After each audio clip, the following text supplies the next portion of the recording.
Olá pessoal, Henrique Morgante de volta aqui finalmente. Estou aparecendo pouco porque estou envolvido em alguns projetos, escrevendo meu livro que vai sair em breve, mas eu precisava vir falar desse assunto justamente devido aos livros, se ele ficar em pé, né? Então, vamos lá. Hoje eu estou aqui para falar, se o gato deixar, meu convidado, Tony, e a Morgana, mas ela tá quietinha. Enfim, vamos lá, Tony. Com licença. Eu estou aqui para falar da obra A Fundação. Esta obra que recentemente ganhou uma adaptação para a TV por meio do streaming Apple TV. Não é o streaming mais popular, então a série também não é das mais faladas no momento, mas deveria ser e eu vou explicar o porquê. Primeiramente, se o gato deixar de novo, primeiramente eu vou falar sobre os livros, dar uma introdução na história da Fundação e depois, quando eu terminar de ver a série que foi disponibilizada na Apple TV, que eu vi só a metade, eu venho novamente para dar um parecer entre a diferença entre os livros e a adaptação. Já adianto que eu notei muitas diferenças, algumas para melhor, outras infelizmente nem tanto, como a gente sabe que adaptações costumam fazer, né? Mas, de qualquer forma, hoje a estrela são os livros. Ao todo, 7 livros da obra A Fundação. Eu vou falar especialmente desta primeira, a trilogia da Fundação, que é a obra original. Depois veio o complemento da Fundação, que são livros que contam tanto histórias anteriores quanto posteriores à trilogia principal. O autor da obra é Isaac Asimov. Ele nasceu na Rússia, mas se mudou para os Estados Unidos e foi na América do Norte que ele conseguiu executar a sua carreira literária. A carreira do Asimov foi extremamente grande. Ele editou e escreveu ao todo mais de 500 obras. Muita coisa. Inicialmente escrevia para uma revista, depois conseguiu organizar na forma dos livros. E A Fundação é considerado a obra do século da ficção, do século XX. Foi eleita pela vencedora do prêmio Hugo Special a melhor série de ficção e fantasia de todos os tempos, isso até o século XX, sendo que até mesmo Tolkien concorreu nessa seleção e o Asimov ganhou. Não é uma série tão conhecida no Brasil, mas ela é extremamente relevante no mundo da ficção científica, inspirou muita gente, até porque ela é antiga. A Fundação, conforme o próprio livro diz aqui na nota edição brasileira, a obra começou a ser feita em 1942 e foi concluída em 1953. E depois teve uma continuação algumas décadas depois. Então ela é precursora, é muito mais antiga que Star Trek, Star Wars e qualquer outro tipo de ficção do gênero Space Opera, ou seja, ficção envolvendo naves, exploração espacial, vida alienígena, etc. O Asimov, inclusive, é muito famoso por ser o criador do termo robótica. Ele também era um cientista e ele cunhou essa palavra. E um dos livros mais famosos deles, que teve uma adaptação para o cinema, no filme do Will Smith, é Eu, Robô, que é um filme que eu particularmente gosto muito. Acho extremamente interessante a história, não li o livro ainda, mas pretendo. Mas é a adaptação mais famosa dele e agora nós temos A Fundação. Bom, eu não vou dar spoilers da história, nem do livro e nem da série, mas eu vou dar uma prévia, uma introdução do que ela trata.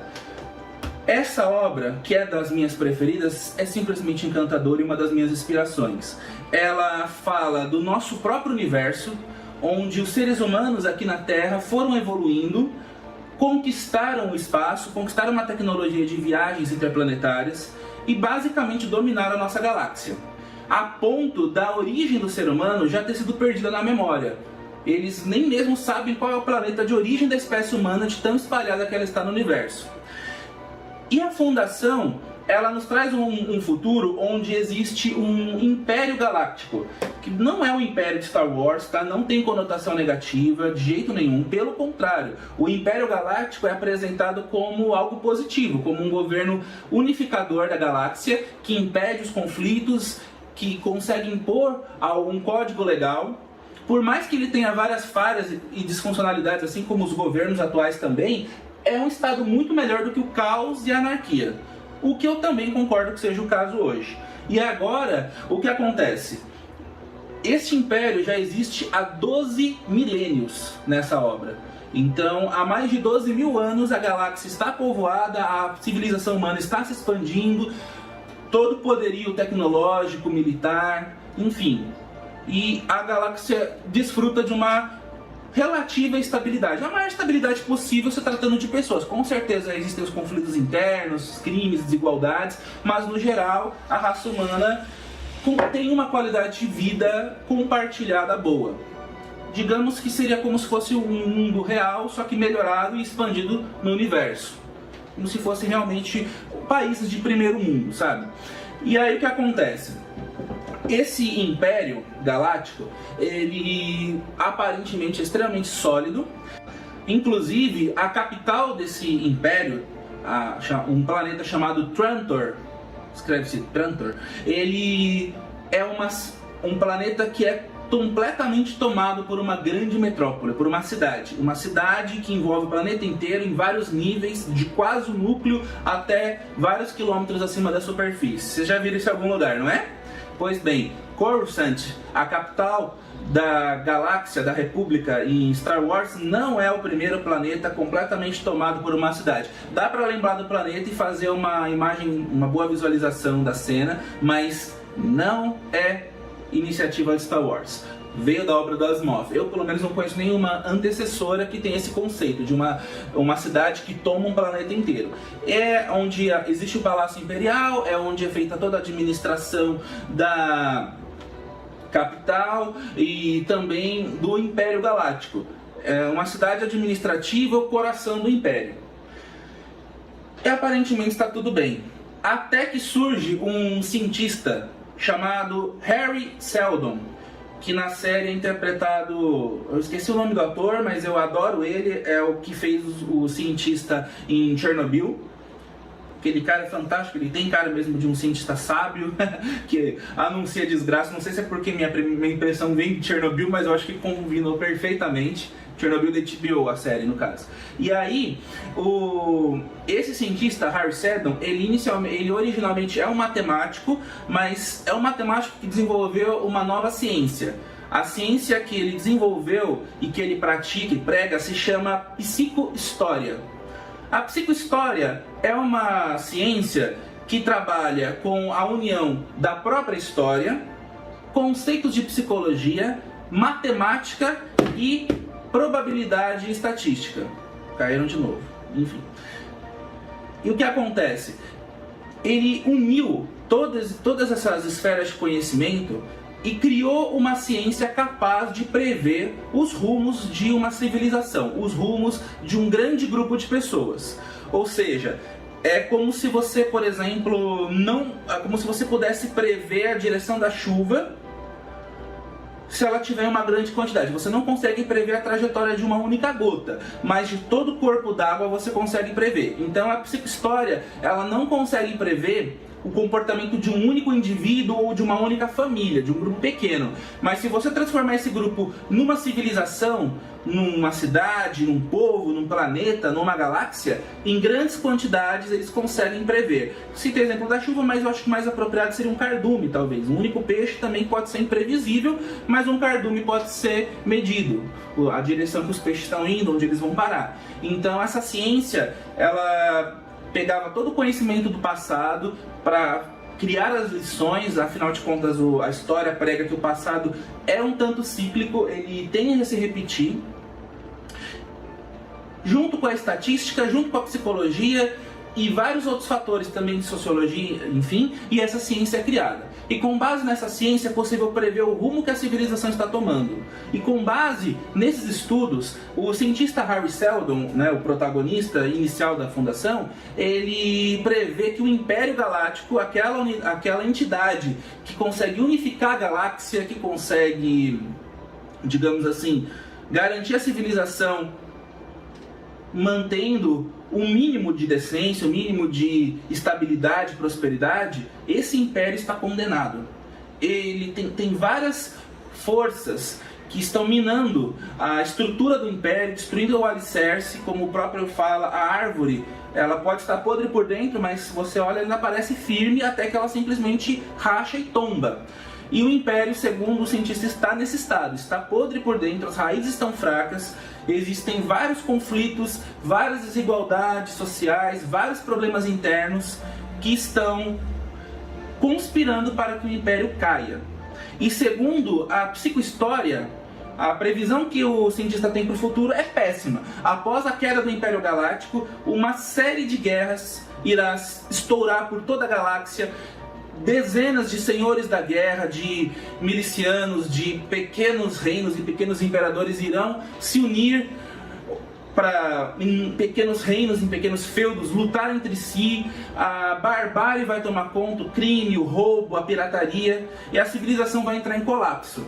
E após esse colapso da civilização, o conhecimento irá se perder, a civilidade, as leis, o pouco que existe de justiça social. Basicamente, a raça humana vai ser entregue a um sofrimento tremendo. E segundo os estudos psicohistóricos, nessas previsões, se não for feito nada, a raça humana levaria 30 mil anos, 30 milênios, para conseguir se reerguer, formar um novo governo e conseguir trazer paz para a galáxia. Nesses 30 mil anos, todos iriam sofrer muito, havendo até mesmo um risco de extinção de boa parte das culturas humanas, colapso total. E basicamente não havia mais como reverter esse quadro. Eles falam, mas como que pode? O império que está tão firme vai cair. Fala, pois vai cair e o tempo de caos vai ser o dobro do tempo de paz que ele trouxe. Aí o Seldon, o cientista, tem uma solução que ele apresenta aos emissários do imperador. Ele tem um plano para reduzir esse tempo de caos, barbárie e sofrimento de 30 mil anos para somente 1000 anos. Então, 29 milênios de dor e sofrimento não vão acontecer se o plano dele for executado. E a primeira parte do plano de Seldon gira em torno de se criar a fundação. Basicamente, a primeira coisa que iria se perder com o fim do Império Galáctico é o conhecimento. São as ciências, o conhecimento histórico, a cultura. Todo esse conhecimento, esse intelecto humano seria sacrificado. Então a primeira proposta do cientista é deslocar a sua colônia de matemáticos e outros cientistas para um planeta remoto, chamado, no caso, Terminus, que é um dos últimos planetas da galáxia antes de ela entrar no vácuo. E esse planeta, Terminus, ele será dedicado à criação de uma grande enciclopédia galáctica. Uma enciclopédia, todo o planeta vai estar dedicado a essa enciclopédia, com o objetivo de salvar o conhecimento, salvar a cultura, salvar as ciências e a história da raça humana. E quanto mais conhecimento eles salvarem, mais eles vão preservar em cultura, tecnologia e conhecimento do passado. E com esse conhecimento eles vão ter os alicerces para a fundação, ajudar a diminuir esse tempo de caos. E o que vai acontecer? Esse é o primeiro passo. O livro vai se desenvolvendo. Seldon planejou a civilização que vai emergir com a fundação para passar por uma série de desafios, de provas e problemas, para com isso eles irem evoluindo e irem dando os próximos passos para conduzir a galáxia na criação de um segundo império, que é basicamente um dos temas do livro.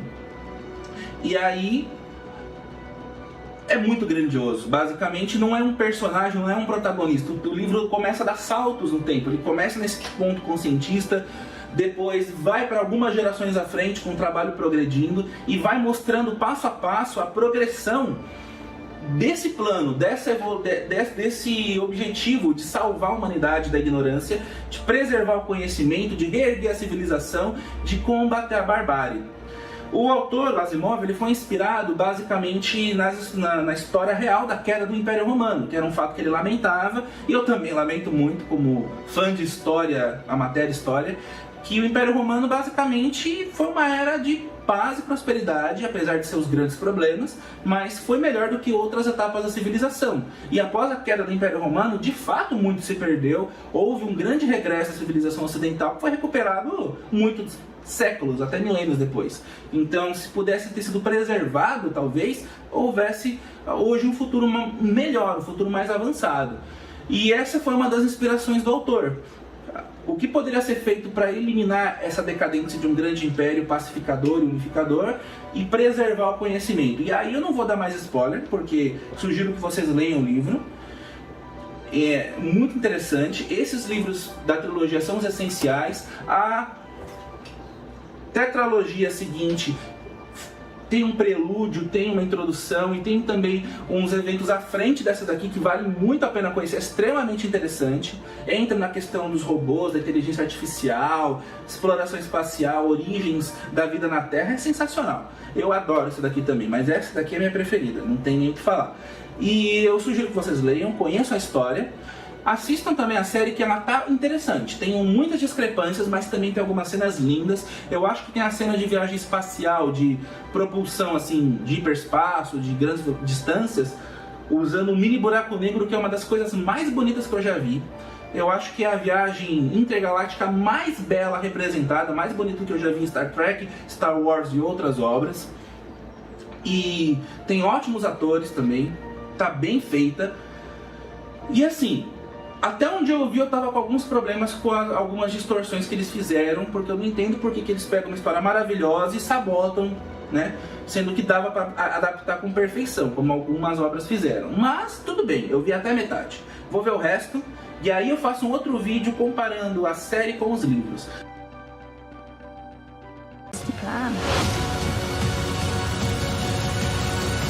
Introdução com uma obra que abrange um plano que vai envolver toda uma galáxia, uma civilização de quintilhões de pessoas, deu para perceber como ela é grandiosa, bem feita, detalhista.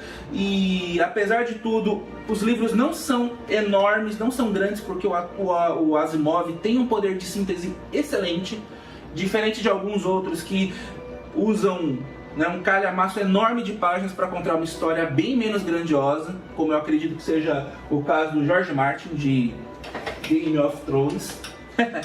Não sei se deu pra ver, mas enfim, tá aqui. Game of Thrones. Olha o tamanho desses livros. Por isso que o George Martin não termina os livros dele, né? Mas enfim, voltando ao ponto, o Asimov não faz isso. O Asimov é bem conciso, isso é muito bom. Então não é uma leitura cansativa, você mata rápido e se diverte bastante. Oi, Tony, de novo. Algo a dizer antes do fim do vídeo? Tá perto. Recomendo vocês lerem, recomendo vocês assistirem. E assistirem também o próximo vídeo sobre que eu vou participar, sobre as diferenças do livro e da série. Também pretendo apresentar vários outros livros e várias outras histórias. Espero que vocês estejam gostando desse modelo de vídeo. Agradeço demais a atenção até agora. Peço que vocês curtam, se inscrevam, interajam com a gente nos comentários. Eu, no caso, sou mais o cara dos livros, não sou tanto das HQs e outros. Falem de livros, e se eu conhecer, eu posso falar sobre eles. Dos que vocês deu para ver aqui na estante, eu posso falar de qualquer um, só pedir. Em breve falarei do meu próprio livro. E novamente é isso, pessoal. Muito obrigado da atenção de todos vocês. E até a próxima. E os gatos não estão aqui, mas eles também se despedem. Dá tchau, Tony. Tchau, pessoal.